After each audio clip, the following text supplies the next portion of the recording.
the Indian Act did was create a dependency on the Department of Indian Affairs. The government used officials called Indian agents to control the First Nations' identity, method of governance, cultural practices, and right to education.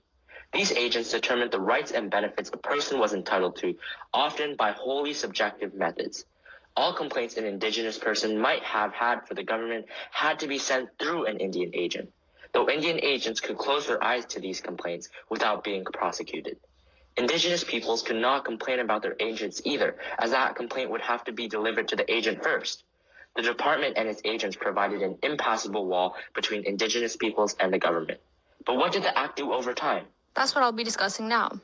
To begin, as the Act was meant to assimilate Indigenous peoples, it first had to remove Indigenous culture and religion. So in 1884, the Act decreed that it was now illegal to practice religious ceremonies and celebrations, such as potlatch, a type of gift-giving and wealth redistribution ceremony.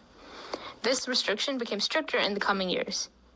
In 1914, the government made dancing off reserve illegal, and in 1925 made dancing completely illegal, so that the First Nations peoples could no longer dance for celebrations such as powwows and sun dances.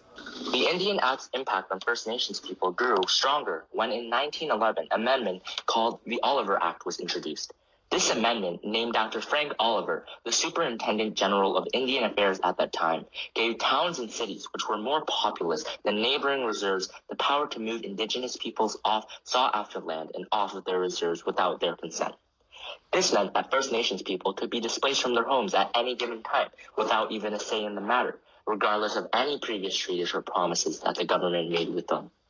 The government also ensured that no First Nations peoples could speak out by making it illegal for them to hire lawyers or dispute a land claim without getting the government's approval first in 1927. Effectively, this silenced any possible protest, and it was the brutal robbery of land from the First Nations people.